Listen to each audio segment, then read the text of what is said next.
अस्सलामुअलैकुम रहमतुल्लाहि व बरकातुहू। उम्मीद करती हूँ तमाम गाइस जो हैं वो ईमान के बेहतरीन हालतों में होंगे।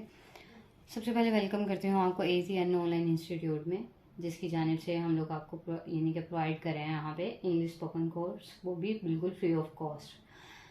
Today we will start our lecture number 8 which is about tenses. Today we will start our tenses. हम लोग आज अपने टेंसेस स्टार्ट करें, बेसिक जो इंग्लिश की यानी कि जिनको कहा जाता है लाइक टेंसेस आते हैं किसी को तो उसको सारी इंग्लिश आती है। तो टेंसेस मेन जो इसका है, सबसे पहले हम लोग इसकी डेफिनेशन देखेंगे कि टेंसेस होता क्या है। हम रोज़मर्रा ज़िंदगी में जो भी बात करते हैं वो अल्फाज का मजमूआ होती है और किसी न किसी ज़माने से मुतल्लिक होती है। ज़माने को इंग्लिश में क्या कहते हैं? टेंस कहते हैं। इसमें क्या कह रहा है कि हम लोग जो भी बात करते हैं, एनी टॉक, मतलब कोई भी बात हम लोग कर रहे हैं वो किसी न किसी जो है वो ज़माने से मुतल्लिक होगी। मतलब वो यहाँ तो पास्ट में बात हो रही होगी, या फिर वो प्रेजेंट में बात हो रही होगी, या फिर वो बात फ्यूचर में हो रही होगी।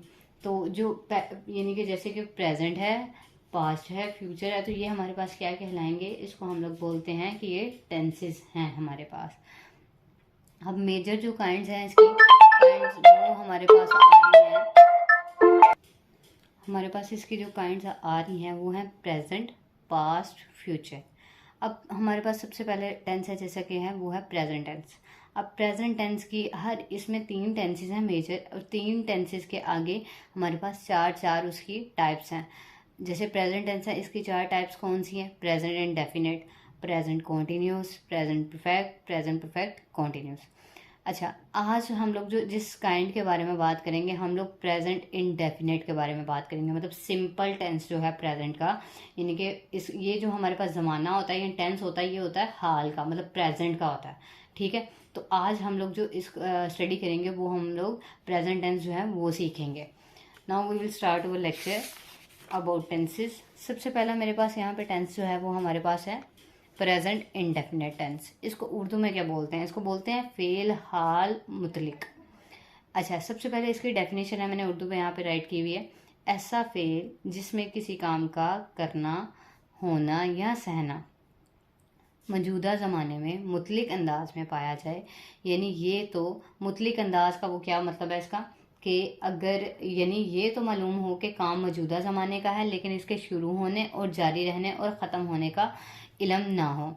अच्छा, अब वो यहाँ पे क्या कह रहा है? वो कह रहा है कि ऐसी तमाम फिक्रात, ऐसे तमाम सेंटेंसेस, ऑल सेंटेंसेस जिनके अंदर तो कोई काम हो रहा है, मतलब which is about present tense, which is about present in which we describe present condition। ठीक है, तो उसको हम लोग क्या बोलेंगे? वो प्रेजेंट इंडेफिनिट टेंस है। अब उसमें कह रहा है कि क्या उसमें एक ये है कि उसमें काम शुरू होने का हमें, यानी कि हमें पता है कि वो काम किस में हो रहा है? प्रेजेंट टेंस में हो रहा है, मतलब हाल में हो रहा है, बट वो उसका वो शुरू कब हुआ है, ठीक है, इसके अलावा उसका वो कब ख़त्म होगा, वो जारी है कि नहीं है, कंटिन्यू है कि नहीं है, या फ्यूचर में उसने कब फिनिश होना है, ये सब का जो यानी कि है इसका हमें नहीं मालूम होता।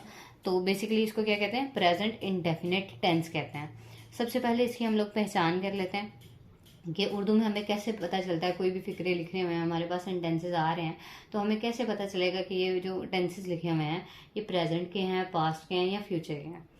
सबसे पहले उर्दू में इसकी पहचान क्या है कि उर्दू फिक्रे के आखिर में ता है, ती है, ते हैं आता है। इसमें हमेशा वर्ब की फर्स्ट फॉर्म इस्तेमाल की जाती है। तरीका है इसका, देखें, कह रहा है कि सबसे पहले तो इसके उर्दू के फिक्रात में ऐसे तमाम सेंटेंसेस जिनके लास्ट पे ता है, ती है, ते हैं वगैरह आता है। अब बेसिकली इसमें 2 रूल हैं हमारे पास। क्या है वो हमारे पास रूल ये हैं कि इसमें सबसे पहले तो हमने हमेशा प्रेजेंट इंडेफिनिट टेंस में कौन सी फॉर्म यूज़ होगी? हमेशा इसमें फॉर्म ऑफ वर्ब जो है वो फर्स्ट यूज़ होगी। ठीक है, वर्ब की हमेशा फर्स्ट फॉर्म यूज़ होगी, सेकंड और थर्ड यूज़ नहीं होगी। और इसका जो बनाने का तरीका हमारे पास आता है वो क्या होता है? सबसे पहले हम लोग लिखते हैं सब्जेक्ट। कोई भी जुमला हमारे पास राइट हुआ हुआ है, सब्जेक्ट यानी कि सेंटेंस लिखा हुआ है, हम सबसे पहले उसमें देखेंगे कि सब्जेक्ट कौन सा है, हम लोग सबसे पहले सब्जेक्ट राइट करेंगे। उसके बाद हमारे पास क्या आएगी? उसकी जो वर्ब उसमें यूज़ हुआ है, जो भी वर्ब जो काम हो रहा है, वो जो वर्ब यूज हुआ है उसकी हम लोग क्या लिखेंगे? उसकी फर्स्ट फॉर्म लिखेंगे। फिर हमारे पास उसमें क्या आएगा?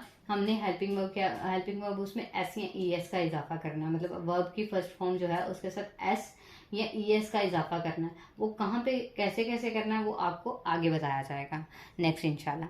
अच्छा, लास्ट में हम लोगों ने क्या लिखना है, लास्ट में हम लोग ऑब्जेक्ट लिखेंगे। अब इसमें दो चीज़ें मेजर हैं, जैसे सब्जेक्ट और ऑब्जेक्ट। बेसिकली कुछ ऐसे लोग भी हैं, कुछ ऐसे गर्ल्स भी होते हैं जो कि न्यू स्टार्ट करते हैं इंग्लिश स्पोकन का, तो उनको ये भी नहीं पता होता कि भाई सब्जेक्ट क्या होता है और ऑब्जेक्ट क्या होता है। तो उनके लिए मैंने ये नीचे इस पर राइट किया हुआ है कि सब्जेक्ट जो होता है वो क्या होता है, सब्जेक्ट है काम करने वाला।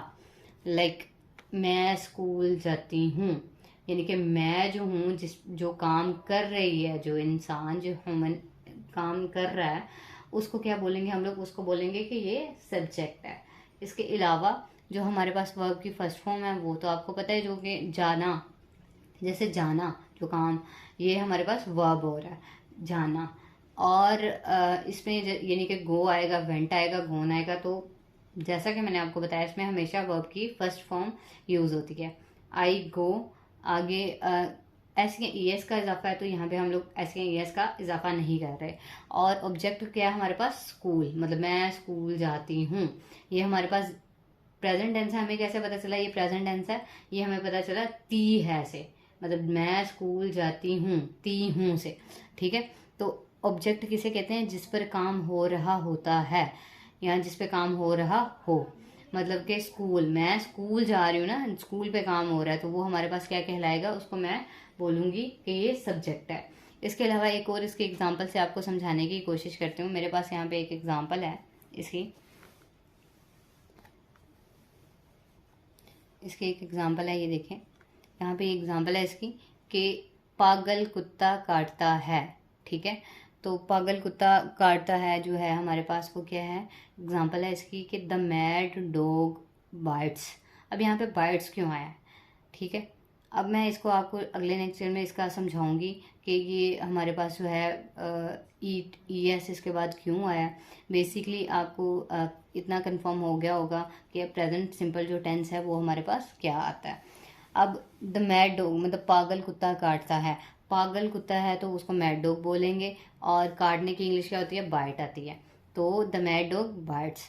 अच्छा, आई होप सो कि आपको आज का जो लेक्चर है वो काफ़ी अच्छा लगा होगा। अगर आपको मेरा लेक्चर या मेरा समझाया मेरा अंदाज अच्छा लगा हो, आपको मेरे मेरे लेक्चर से कुछ भी सीखने को आपको मिला हो, तो कमेंट बॉक्स में अपने कमेंट्स ज़रूर दीजिएगा। अपना ख्याल रखिएगा और इस चैनल को सब्सक्राइब और लाइक ज़रूर कर दीजिएगा। जज़ाकल्लाह खैरन कसीरा। अल्लाह हाफिज़।